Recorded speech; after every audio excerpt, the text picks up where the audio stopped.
What is going on, everybody? It's Alex coming back at you with another video. And today we are going to be doing a mock the mock on TPS's 3.0 mock draft. Saw that it was getting a lot of attention. I wanted to check it out myself. I want to give my thoughts on it. So if you guys love mock drafts, you guys like to hear my opinions about mock drafts, feel free to stay. Like, comment, subscribe. You know, all the links down in the description to be able to reach out to me because I like to talk to y'all. You guys are fun to talk to, and community is everything. You guys are great. Thank you for 3K. Let's get right into this because honestly, I want to make sure you guys get as much draft content as possible. Of course, I have timestamps finally on my phone, so we don't have to play all the fun games of trying to find the picks.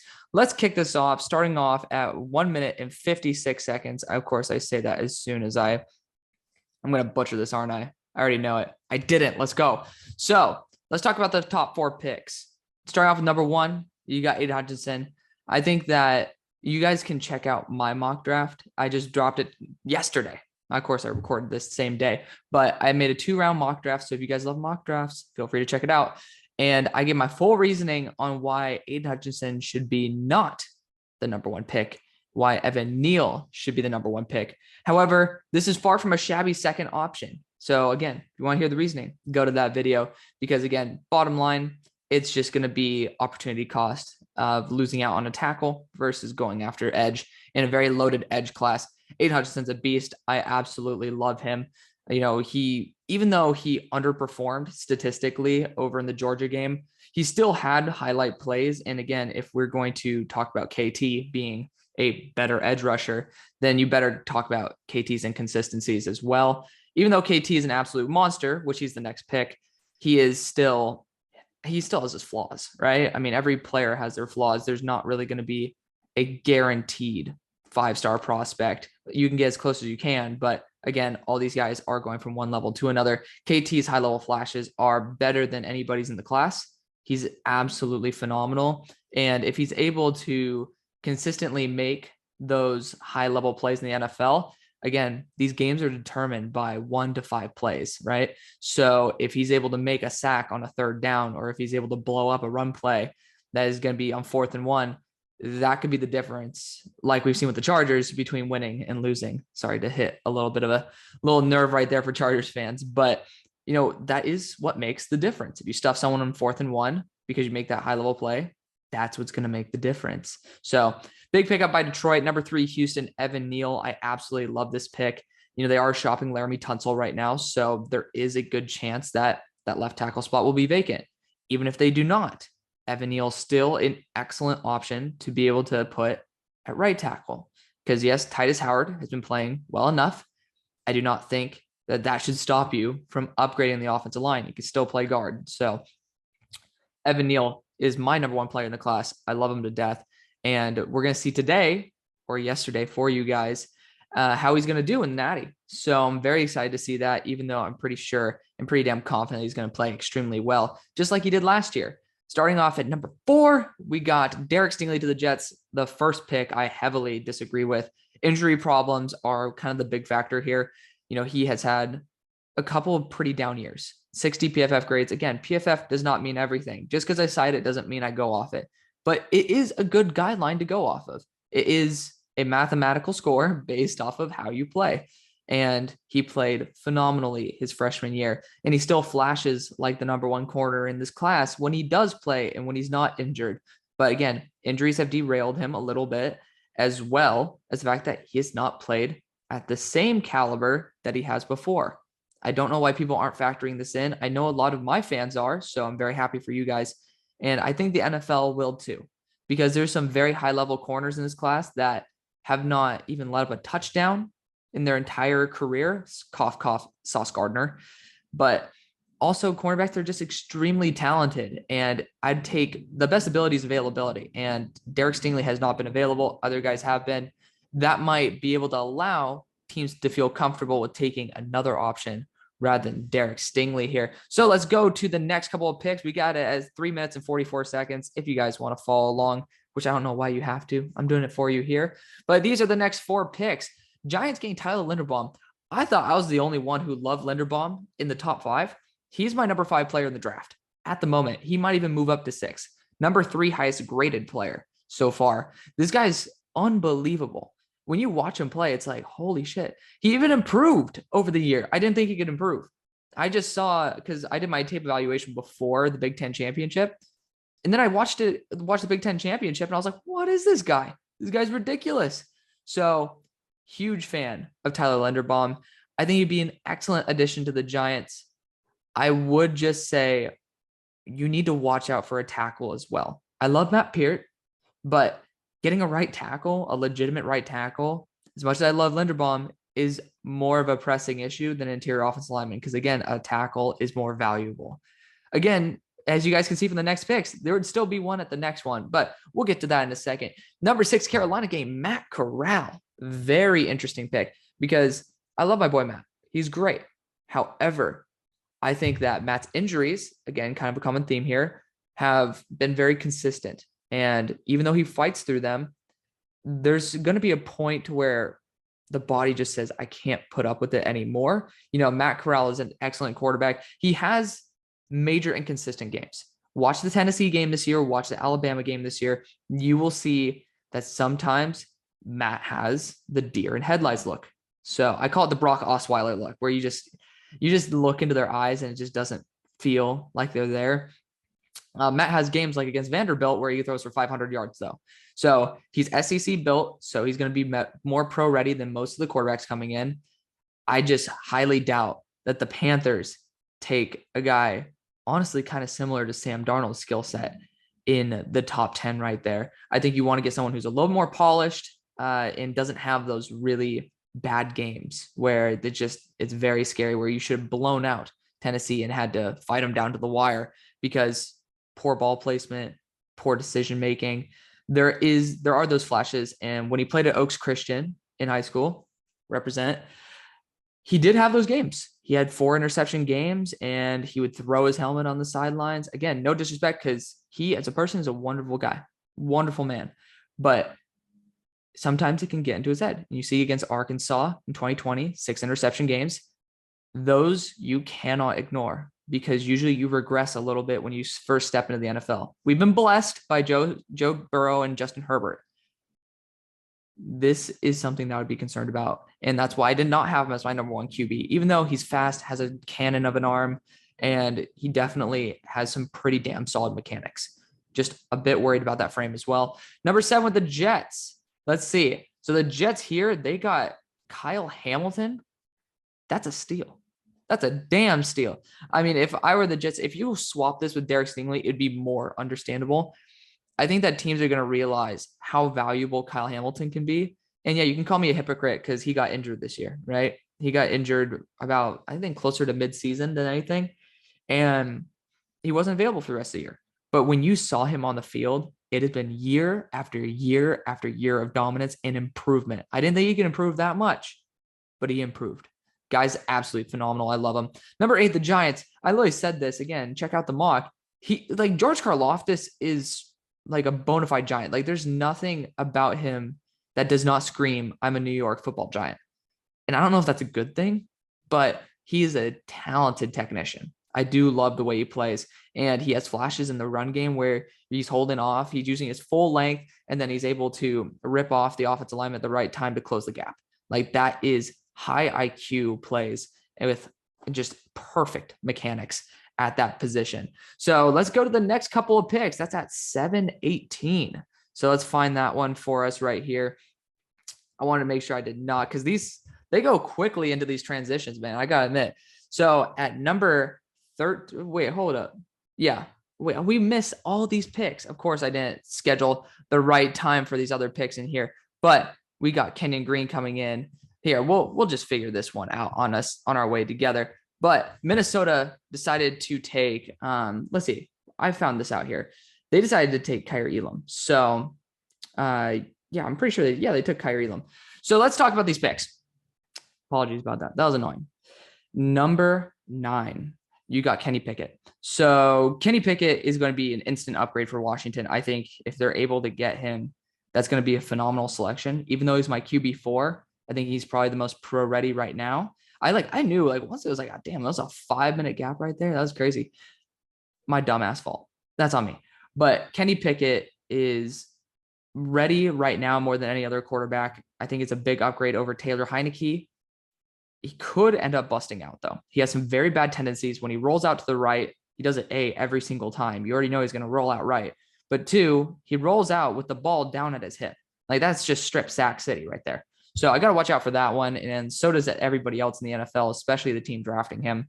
He makes some boneheaded decisions, but he also makes some phenomenal plays. Washington's one quarterback away. They need to go the quarterback route, and they needed to get someone who's ready now. So there you go. Atlanta's next. This is the weird one. Malik Willis to Atlanta. He has the highest ceiling. He's my QB2 in this class. He is a phenomenal athlete, one hell of a competitor, and just an absolute baller, right? So for me, if I'm Atlanta, I'm like, okay, I'd say I don't know if I love it or not, but there are such pressing needs. You look at a corner two, for example, corner two, an edge rusher, because 17 sacks this year before yesterday. So I don't know the exact updated figure, but not a great amount of sacks. And then also you can use help everywhere. A receiver as well, especially since you're at the number 10 spot here, rather than right now you're at number 8. I think the options are better elsewhere. Even with Kenyon Green being able to play offensive guard or tackle, I think that the value is best elsewhere, given that Matt Ryan's probably not going to retire anytime soon. Again, he's not that old, but it's not the worst pick you could have made. I've seen a lot worse picks. So, with all due respect to my boy Malik, it's the wrong pick. But again, it could be a lot worse. Denver Broncos going with Kenyon Green.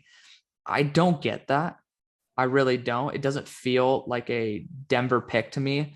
When you're losing a boundary corner, when you're desperate for a quarterback, when you need an edge rusher, there is not really that much of a need for Kenyon Green. You need a right tackle, right? But one, Kenyon Green's been tested at left. You just gave Garrett Bowles a big contract.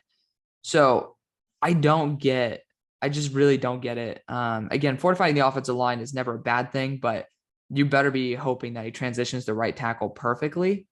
And because right now the guard is not a big issue. In my draft, spoiler alert, I sent him to the Chargers. And my idea was you can use him at guard and train him to be comfortable at right tackle rather than just thrusting him into that role. Of course, Minnesota, as I said earlier, went after Kaiir Elam. I think that's a little bit outdated. Kaiir Elam, if you talked about it 4 weeks ago, maybe he could be challenging Sauce Gardner, because it's like, we don't know how he's going to perform against Jameson Williams. There's no way in hell Kaiir Elam goes above Sauce anymore. I mean, the guy proved himself against the best of the best in the SEC. I don't really get that one. But again, I like the need and I like the position of value because it is the right spot, just the wrong player. Again, it feels a little bit outdated. That's perfectly fine. Again, it could be a much bigger crime. Let's go to 718 now. We are finally going to 718 because I promise y'all, I saved the times except for the one time, or except for like the third time I was doing this. So let's go here. Next, we got Cleveland going after Garrett Wilson. He is perfect for this team. Again, everybody's like, you're copying everybody else. I'm not. I've done this for a long time. Look at the videos. I don't care. Like I have a video record of everything that I say. So I'm the last one who could be lying about crap, right? So Garrett Wilson's a perfect fit. He's literally Odell Beckham Jr., but probably perfect for Cleveland. They could consider going after Sam Howell at this pick. I would admit that going after quarterback would not be a terrible idea. That being said, that's just my love for Sam Howell over Baker Mayfield. So that's that. Again, I think the value of Garrett Wilson is going to be better given the desperation for a quarterback. The desperation for a wide receiver, but the desperation for a quarterback might lead to a veteran being a better fit for that team. Philadelphia getting DeMarvin Leal. Not a fan of it. Really not. He looked really bad this year just based on the fact that we had such high expectations for him. He was hyper athletic coming into the year at 290, and he looked really out of shape. Halfway into the year, he just did not look like himself. Don't know if the team at Texas A&M started having him eat more to be bigger on the interior. It didn't look right. He was a 290-pound edge rusher who was perfect for the Eagles back at week 1. But Now, again, it feels a little bit dated. I don't, along with PFF doesn't think this either. I don't think he's a round one lock. He could be, but I don't think he is. Even though he still goes in my first rounds. I still think he's a first round talent. But number 15, I'm pretty sure this is Chris Olave, and it is. Chris Olave to the Saints. I love it. Again, a guy who's a true separator, kind of similar to what Michael Thomas brings in terms of just getting that separation, but I think he also has the burners to be able to threaten deep. And on a team like this, where you need a wide receiver too, I think Jameson Williams is better value, but again, right position, wrong player in my eyes. But number 16, Baltimore getting Sauce. With Charles Cross on the board, I'd be pushing against this a little bit, even though I just think that Sauce is a fucking beast. Like, he's a G. I love him. So cheers to the Ravens, because Sauce on that team, it'd be a nightmare, honestly, for the Steelers every single year. I'm a Steelers fan, by the way. So yeah, I could see it. I could see it happening too. Because again, the Ravens get the best position available, the best value, and Sauce is the best value, even over Charles Cross at this point. So let's go on to the next picks. We got 17 through 20 coming in at 9:05. So let's check this one out. I love how I was like trying to hype up how I have all these notes and stuff for you guys, and I really messed up the second time I switched transitions. But Pittsburgh Steelers go Charles Cross, number 10 player in the draft for me right now. Very talented tackle and a guy that Pittsburgh should definitely use. Dan Moore is raw enough to be able to move to right tackle. I would heavily suggest not moving Charles Cross unless you have to. Unless you have a solidified talent like Ronnie Stanley at left tackle, I would be moving your unknowns rather than Charles Cross. So Charles Cross is a great pick, though. Even though I would go Sam Howell here, I think that Charles Cross is a phenomenal player. Number 18 for the Raiders, just got to make sure this is right. It is Roger McCreary. So Roger McCreary to Vegas is interesting because they do need a corner, right? They're definitely in need of one. I think they would go back to Clemson with Booth before they ever go with McCreary because, again, they got Trayvon Mullen from Clemson as well. You know, I can't blame them, though. You know, McCreary is an excellent talent here. Excellent talent, and you desperately need it. Although I will say Jameson Williams is on the board, and you have a big-ass vacancy at wide receiver. This class isn't very good past the first round at the wide receiver position. It starts getting a little questionable in the second, depending on who's taken in the first, which you guys will see. Not the greatest choices down at 31. So sorry, Tennessee fans. Number 19, the Eagles. I think they got Jameson Williams, didn't they? They did. That is weird for an offense that, one, you already have Quez, which, am I saying Quez is better than Jameson? Absolutely not. But you're kind of dipping into the same mold with an offense that does not always stretch the field. Like Jalen Hurts doesn't have a Malik Willis cannon, right? He's not the type of guy where I want him throwing 35 balls downfield a game. Like, I don't want him throwing past the 20-yard mark at least 15 times. That's what you get with Jameson.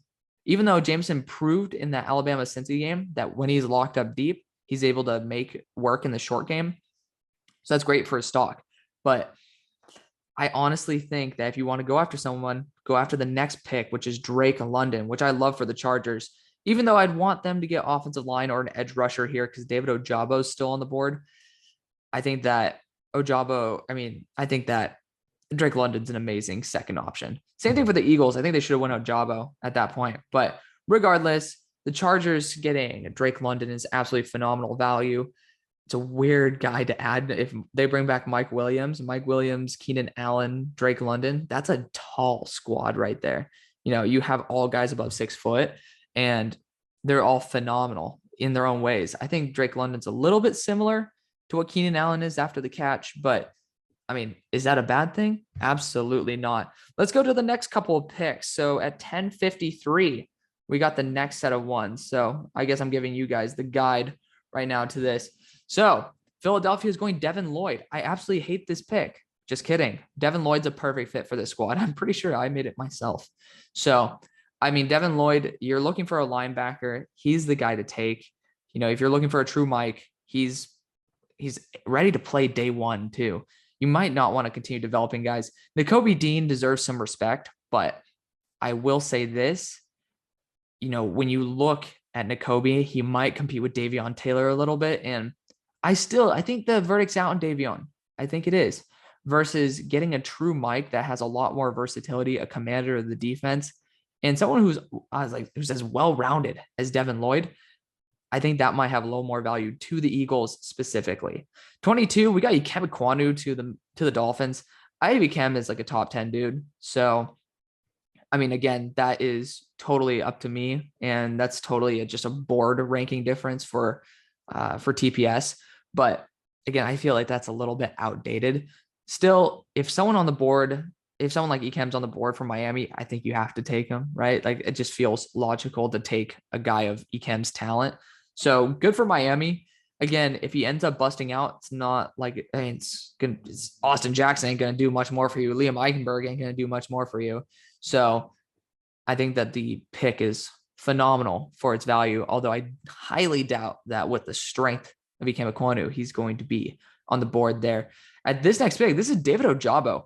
If he goes to New England, I will cry. I know they love their edge rushers from Michigan, but like I'm tired of New England picking up these dudes and making them into freaking 5-star prospects. It's just so annoying. It is. Like, I swear to God, New England needs to stop being good on defense. And they just pick up David Ojabo. He started playing football like 4 years ago. This guy's a stud, honestly. I have him as one of my lower high-end edge rushers in the class, but given his inexperience and given the talent flashes, this guy could be huge at the next level. And of course, he goes to New England. So we already know he's going to be one of like the top 3 edge rushers in the league. It's just going to happen. Number 24 with Arizona, they're getting, I believe, this is Andrew Booth Jr. It is. Yeah, I think that the value is phenomenal. The Cardinals do need both an edge rusher as well as a corner. I think when you have the talent level of Andrew Booth on the board, you have to take it. So I'm fine with this pick. I support it. Let's go to the next couple of picks here. So we are right now at 10:53. Let's go to 12:34. I think it's a phenomenal. I'm very happy for my guy. That would be such a pain in the ass given all the transitions that they do. You got Buffalo. So Buffalo is going to be going with Jordan Davis. Not a fan of this pick at all. I honestly think there's better edge or defensive linemen in this class. One of them being on his team. I really do think Devontae Wyatt is better than Jordan Davis. Kill me for that, crucify me, roast me, do whatever the hell you want. But you cannot tell me that Jordan Davis is worth a first-round pick if he can't play more than 2 snaps a down or 2 snaps per drive, right? Like he gets burned out after the first rep that he does. And that first rep is amazing, right? You just see him blow up offensive linemen. But 1, he looks hella out of shape. And 2, it's a defensive tackle, man. Like it's not, oh, well, he can be kind of like that edge rushing hybrid. So you get Damon Snacks Harrison at his prime for a 5th-round pick trade, right? Not Buffalo, but in general, like Damon Snacks Harrison was arguably one of the best nose tackles, which is a very comparable size and build to Jordan Davis. You're not like the value of an interior defensive lineman is just not great. It's not. You saw Christian Barmore, who, in my opinion, was better all around than Jordan Davis, fall to the mid-second last year. Jordan Davis had reps where he was standing still because either he was lazy, which would be even worse, or out of shape. I highly doubt that they do that, especially when there's good offensive linemen on the board, especially when there's good wide receivers on the board. This is one of the last positions I would target in the first for Buffalo. Hell, I'd almost target quarterback before I target Jordan Davis.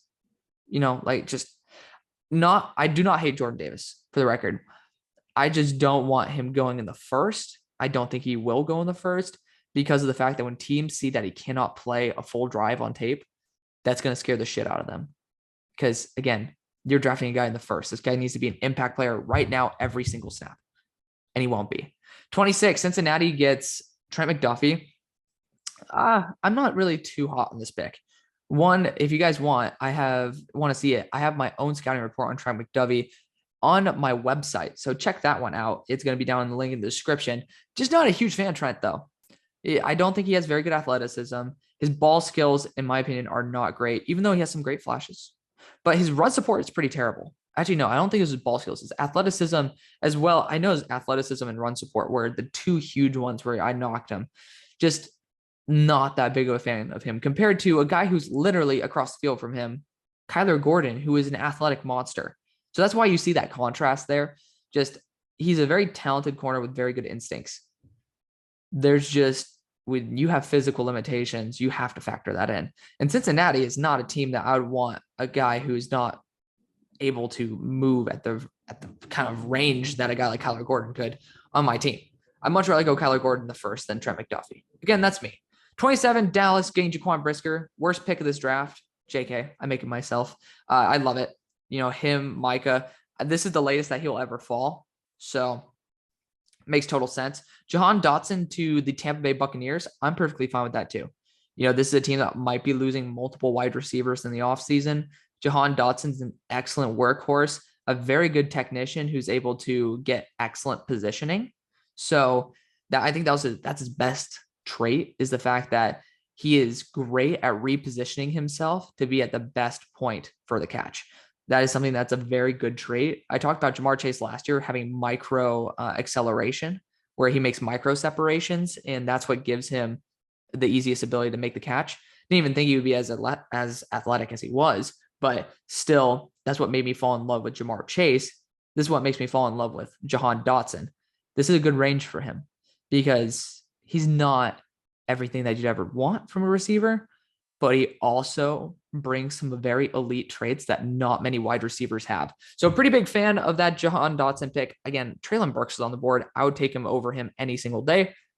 That's me though. Let's go to 1407 to be able to check out these last picks. And again, feel free to leave your comments down in the comment section below. I love talking to you guys. It's fun. It gives me something to do. Kansas City's going Treylon Burks. I would cry. They don't need any. They don't need to be more dominant. Also, Treylon Burks' eyes, the hell are those, man? This is the first time I'm seeing his eyeballs. I'm like, what the hell? They're crazy. So yeah, I mean, good for you, Treylon. But yeah, that was a weird comment. But regardless, Treylon Burks is a phenomenal player. I need to watch him a little bit more because at the beginning of the season, when I was watching him, I want to wait for most of the all 22 tape to come out to make my final decisions on my rankings. I still watch these guys, but again, I'm not going to make my solidified full rankings until all 22s out. He's a phenomenal wide receiver with excellent size, excellent measurables. I just want to see him run crisper routes. That's it. If you need to, if you can make separation, then he's golden. He's going to be worth the top 15 pick for me. He was my number 4 wide receiver coming in. Pretty sure he still is my number 4 or number 5. So he's definitely top 5. I love him for sure. But just keeping that in mind, good pick for Kansas City. If you're going to go anything, it's a wide receiver or edge rusher for me. Number 30, Nakobe Dean, for the Detroit Lions, I think this is excellent value. He should be going before this, but his ability to cover and his ability to blitz is phenomenal. You don't see it very often from a guy of his size, and I just love it. I just love the pick. I love Nakobe Dean. He is phenomenal. If he goes in the top 10, I would not be that mad. He is that talented. This is the pick I was talking about, 31 with Tennessee going David Bell. Yeah, he's a borderline round 2 guy for me. And again, based on positional depth in this class, I could see him going as high as the early second, but nothing higher. This is a really big reach for a team that, yes, they could use wide receiver, but there's other positions that I would even target. I know y'all hate the linebacker move, but there are some very intriguing ones.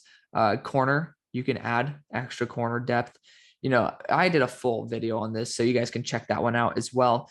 But I think even offensive line, there's a lot of routes you can go, even though I think wide receiver is an excellent one, even edge rusher too. This is probably not the one that I would suggest. So that's just me. Green Bay Packers going after Drake Jackson. I'm not a fan of Drake that much. I have him as a 2nd round grade, so don't think I hate on him. I have guys who are far better, like Jermaine Johnson, who I love. Hint, hint, he might be going to Green Bay. I have him as my 4th highest edge rusher in the class. And it's a pretty close race between 3rd, 4th, and 5th. I absolutely love Jermaine Johnson. Big fan of him. But this pick, again, it fits the need. Again, it's also based on their rankings, not mine. So let me know what you guys think. I want to thank you guys so much for watching. I hope you guys enjoyed. And of course, check out the mock drafts. They're always fun. I love doing this stuff. See you guys on the far side. Peace.